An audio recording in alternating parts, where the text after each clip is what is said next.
আজকে বিড়াল প্রবন্ধের দ্বিতীয় বা অন্তিম পর্ব নিয়ে উপস্থিত হয়েছি।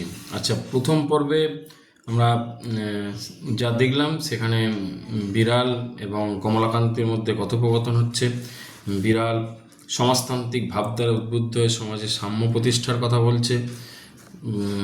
বলছে যে সকলেরই পৃথিবীতে সমান অধিকার থাকা উচিত আহার্য বস্তুর উপরে। তোমাদের খিদে পায়, আমাদেরও খিদে পায়, তা তোমরা যখন খাও আমরা আপত্তি করি না, আমাদের বেলায় তোমরা মারতে আসো কেন, আমাদের সঙ্গে বিবাদ করো কেন? এইগুলো এই বার্তা দিচ্ছে। এরপরের অংশে আমরা দেখি কি বলছে। বিড়াল বলছে আসলে ধর্ম কি বলতো, ধর্ম হচ্ছে পরের উপকার করাই ধর্ম, সেটাই পবিত্র ধর্ম। তাহলে দেখো, তোমার সংগৃহীত দুধ আমি খেয়ে তোমার কিন্তু পরোপকার করেছি। কীরকম? তোমার পুণ্য সঞ্চয় বৃদ্ধি করতে সাহায্য করেছি, তুমি পুণ্য ফলের ভাগিদার হয়েছো। তাহলে তুমি যে পুণ্য লাভ করলে এর জন্য আমার অবদান আছে, তা সেই অবদান স্বীকার না করে উল্টে তুমি আমাকে প্রহার করতে এসছো। আমার তো আমার সম্পর্কে তোমার প্রশংসা করা উচিত, কারণ আমি তোমার ধর্ম সঞ্চয় বা পুণ্য সঞ্চয়ে সাহায্য করেছি। তারপরে বিড়াল কি বলছে, দেখো আমি চোর বটে, কিন্তু আমি স্বাদ করে চুরি করেছি কি? খেতে পেলে কে চুরি করে? আচ্ছা দেখো, যারা বড় বড় সাধু, যারা চোরের নাম শুনলেই শিহরে ওঠে, আমার মতে তারা চোর অপেক্ষা অনেক বড় অধর্মিক, কারণ তাদের চুরি করার প্রয়োজন নেই, তাই তারা চুরি করেন না। কিন্তু কিছু কিছু মানুষ আছে, প্রয়োজনের অতিরিক্ত ধন থাকতেও তারা চোরের প্রতি মুখ তুলে একটু চায় না, দরিদ্র মানুষকে একটু হেল্প করে না, সাহায্য করে না ধন সম্পদ দিয়ে। অধর্ম তাই চোরের নয়, চোরে যে চুরি করে সে অধর্ম কৃপণ ধনীর।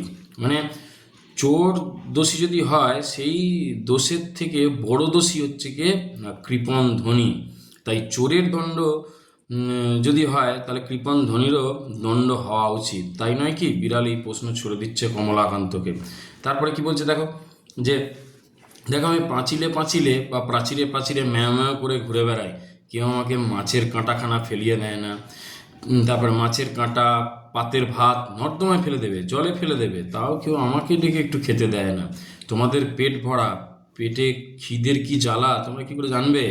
দরিদ্রের জন্য ব্যতীত হলে তাতে তো অগৌরব আছে, তাতে তো গৌরবের কিছু নেই। তাই দরিদ্রের ব্যথা যন্ত্রণা কেউ বুঝতে চায় না। উল্টো দিকে দেখো, সমাজে কোনো বৃহৎ মানুষ বা ধরো রাজাই যদি কোনো অসুবিধায় পড়ে, সেক্ষেত্রে সকলেই ব্যতীত হয়, রাজার জন্য ব্যতিব্যস্ত হয়, রাজার কি করতে হবে এগিয়ে যায়। আমাদের বেলায় কিন্তু এইসব চিন্তাভাবনা কেউ করে না। যেমন উদাহরণ দেখো, কোনো সংস্কৃত পণ্ডিত, সংস্কৃতজ্ঞ যদি তোমার এই দুধটা খেয়ে যেত, তুমি তাকে কি লাঠি নিয়ে মারতে যেতে? বরঞ্চ হাত জোর করে বলতে, আর একটু এনে দেবো, আর একটু খাবেন, এরকম করতে। আর আমার বেলায় তাহলে লাঠি কেন? তুমি বলবে ও পণ্ডিত মান্য লোক, তার জন্য তার সঙ্গে এরকম ব্যবহার, আর আমার সঙ্গে এরকম ব্যবহার।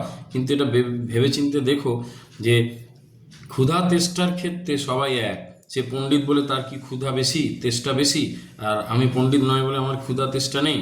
আসলে এটা একটা মানুষের রোগ। এটা মারাত্মক ইম্পর্টেন্ট লাইন। কি বলছে? তেলা মাথায় তেল দেয়া মনুষ্য জাতির রোগ, দরিদ্রের ক্ষুধা কেউ বোঝে না। মানে যার আছে তাকে বেশি করে দিতে চায়, দরিদ্র মানুষের কথা কেউ ভাবে না, এরকম। তাহলে ক্ষুধা যার পাচ্ছে, সেই জানে ক্ষুধার কি জ্বালা। আমার পাচ্ছে তো আমি চুরি করতে বাধ্য হয়েছি। এরপরে কি বলছে দেখো, প্রাচীরে প্রাচীরে ঘুরে ঘুরে, প্রাসাদে প্রাসাদে ঘুরে ঘুরে ম্যাও করছি, কেউ আমার দিকে তাকায় না, এমনকি একটু উচ্ছিষ্ট কাঁটা আমার জন্য ফেলে দেয় না। উল্টো দিকে বা অন্যদিকে যদি দেখি, কেউ বাড়ির পোষ্য বিড়াল হলো, পোষা বিড়াল হলো, সেক্ষেত্রে কিন্তু তার সুবিধা আছে, সে যত্ন পায়। কার মতো না, নববিবাহিত স্ত্রীর শালাবাবুর মতো যত্ন পায়, মানে নববিবাহিত স্ত্রীর ভাইয়ের মতো যত্ন পায়, বা ধনী মূর্খর পাশা খেলার সঙ্গীর মতো সে যত্ন পায়। এত যত্ন পায় যে তার লেজ ফুলে ওঠে, গায়ে লোম হয়, রূপ যৌবন যেন বৃদ্ধি পেতে থাকে, এরকম সৌন্দর্যে সে ভরে ওঠে। এতই সযত্নে থাকে যে অনেক সময় সে সেই বিড়াল বা মার্জার কবি হয়ে পড়ে। কিন্তু আমাদের অবস্থা দেখো, না খেয়ে খেয়ে আমরা রোগা হয়ে পড়ছি, আমাদের হাড় পাঁজরা বেরিয়ে পড়ছে, লাঙ্গুল কথার অর্থ লেজ ঝুঁকে পড়ছে, দাঁত বেরিয়ে পড়ছে, জিহ্বা ঝুলে যাচ্ছে, আর খাবার পাচ্ছি না বলে অবিরত ম্যাঁ ম্যাঁ করে ডাকছি। আমাদের দেখে তোমরা এরকম ঘৃণা করো না। এই পৃথিবীতে মাছ মাংসে কিন্তু আমাদেরও অধিকার রয়েছে, তোমাদের যেমন আছে আমাদেরও আছে। তা আমাদের এই অবস্থাতে কি সমাজে কারো দুঃখ হয়? দুঃখ হয় না কেন প্রশ্ন করো তো। চোরের দণ্ড আছে, আর যারা নির্দয় তাদের দণ্ড নেই? দরিদ্রের আহার সংগ্রহের দণ্ড আছে, ধনীর কার্পণ্যের দণ্ড নেই কেন প্রশ্ন করছে। যে আমরা চুরি করছি বলে আমাদের শাস্তি দিচ্ছ, ঠিক আছে, তারা ধনী কৃপণকে শাস্তি দিচ্ছ না কেন? তখন কমলাকান্ত বলছে, তুমি দূরদর্শী, তোমার ভাবনা চিন্তা শক্তি রয়েছে, তুমি একটু বিচার বিবেচনা করে দেখো। 500 দরিদ্রকে বঞ্চিত করে একজন 500 লোকের আহার্য সংগ্রহ করবে কেন?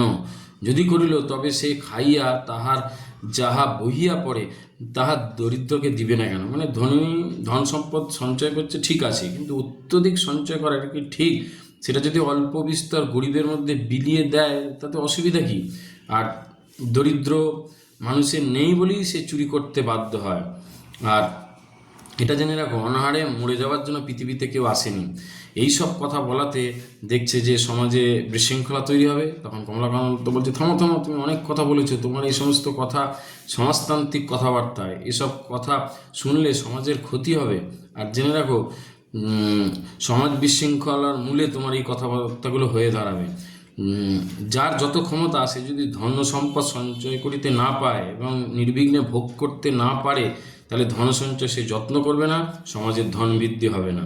মার্জার তখন বলছে, তাতে আমার কি? ধনীর ধন বৃদ্ধি, সমাজের ধন বৃদ্ধিতে আমার তো কিছু লাভ নেই, দরিদ্রের লাভ কি? আমি যদি খেতেই না পাই, সমাজে ধন বৃদ্ধি পেলেও, কিছু মানুষের ধন সম্পদ বৃদ্ধি পেলেও, তাতে আমার কিছু যায় আসে না। সামাজিক ধন বৃদ্ধি ব্যতীত সমাজের উন্নতি নাই, কমলাকান্ত তখন বলছে। বিড়াল রাগ করে তখন বলছে, আমি খেতে না পেলে সমাজের উন্নতিতে আমার কোনো কিছু যায় আসে না। যে নিজে বিচারক তাকে, যে নিজে সব বুঝে গেছে তাকে বোঝানো বড় দায়। তখন কমলাকান্ত বুঝতে পারলো এই বিড়াল নিজে সুবিচারক এবং সুতার্কিক, তাই একে বোঝানো যাবে না। অতএব ইয়ার উপর রাগ না করে তখন কমলাকান্ত বলল, সমাজের উন্নতিতে জেনে রাখো, দরিদ্রের প্রয়োজন না থাকলে থাকতে পারে, নাও থাকতে পারে, দরিদ্রের প্রয়োজন নেই, কিন্তু ধনীর প্রয়োজন আছে। তাই আমাদের সমাজের একটা নিয়ম হচ্ছে, চোরকে দণ্ড দিতেই হবে। তখন বিড়াল আবার বলল, চোরকে ফাঁসি দাও, তাতে আমার আপত্তি নেই, কিন্তু একটা নিয়ম করো, যে বিচারক চোরকে ফাঁসি দেবে বলে ঠিক করেছে তাকে 3 দিন না খাইয়ে রেখে দাও, উপবাস করাও, তাহলে দেখবে তার চুরি করতে ইচ্ছা হচ্ছে কিনা, চুরি করে তার খেতে ইচ্ছা করছে কিনা, তবে তুমি সেই বিচারকের ফাঁসি দেওয়া উচিত চোরকে। তখন তুমি বুঝতে পারবে চোর কেন চুরি করে। এই যে তুমি আমাকে লাঠি নিয়ে তেড়ে এলে তোমার দুধ খেয়ে নিয়েছি বলে, আচ্ছা তুমি 3 দিন উপবাস করে দেখো তো, এর মধ্যেই তুমি জমিদার নসিরামবাবুর রান্নাঘরে যদি না ধরা পড়েছো, তখন কিন্তু তখন তুমি আমাকে বলো আর কি।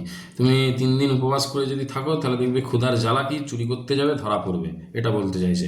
দেখছে বিজ্ঞ লোকের মতো কথা বলছে, তখন এর সঙ্গে যুক্তিতে পেরে ওঠা যাচ্ছে না। কমলাকান্ত তখন মার্জারের উদ্দেশ্যে বলল, তুমি ধর্মে মন দাও, প্রকৃত ধর্মকে সেটা বোঝো, মনকে শান্ত করো, তার জন্য দরকার হলে আমি তোমাকে নিউম্যান, মানে ইংল্যান্ডের একজন দার্শনিক ধর্মগুরু, পার্কার হচ্ছে আমেরিকার একজন ধর্মগুরু, তাদের লেখা গ্রন্থ দিতে পারি, সেগুলো পড়ো, দরকার হলে কমলাকান্তের দপ্তর দিতে পারি, সেটাও পড়ো, তাহলে তুমি বুঝতে পারবে আফিনের কি মহিমা আর প্রকৃত ধর্ম কী। এখানে যেন একটু ব্যঙ্গ করলো। আর এখন তুমি এখান থেকে যাও, কালকে আবার এসো জলখাবারের সময়, প্রসন্ন আমার বাড়ির কাজের লোক, সে কালকে ছানা দেবে বলেছে, তোমাকে তাহলে কিছুটা দেবো, তবে এর ওর জায়গায় গিয়ে চুরি করে খাবার খেও না, হাঁড়ি খেও না, বরং ক্ষুধায় যদি অত্যন্ত অধীর হও তবে পুনর্বার আসো। আর যদি ক্ষুদে সহ্য করতে না পারো, তাহলে তুমি আমার কাছে এসো, 1 সর্ষের মতো তোমাকে আফিন দেবো, একটু ব্যঙ্গ করছে আর কি, নেশার জিনিস দেবো, তাতে তোমার কিছুটা হলেও ক্ষুধা নিবৃত্তি হবে। তখন মার্জার বা বিড়াল বলল যে, আমার আফিমের প্রয়োজন নেই, এই যে হাঁড়ি না খাওয়ার কথা বললে, সেটা আমি আমার ক্ষুধা পরিমাণ, কতটা খিদে পেয়েছে তার উপর ভিত্তি করে বিচার বিবেচনা করব, অন্যের বাড়িতে গিয়ে হাঁড়ি খাবো কি খাবো না। অবশেষে বিড়াল বিদায় নিল সেখান থেকে। কমলাকান্ত ভাবলো হয়তো বিড়ালটাকে ঠিক বোঝাতে পেরেছে, একটা ভুল পথে যাত্রী প্রাণীকে, ভুল পথে যাচ্ছিল এমন এক প্রাণীকে সে ঠিক পথে আনতে পেরেছে, এটা ভেবে কমলাকান্তের মন শান্ত হলো, আনন্দে পরিপূর্ণতা লাভ করলো। এই হচ্ছে দ্বিতীয় পর্বের সামগ্রিক আলোচনা। প্রথম থেকে শেষ পর্যন্ত ভিডিওটা দেখো। অবশ্যই ভালো লাগবে। ধন্যবাদ।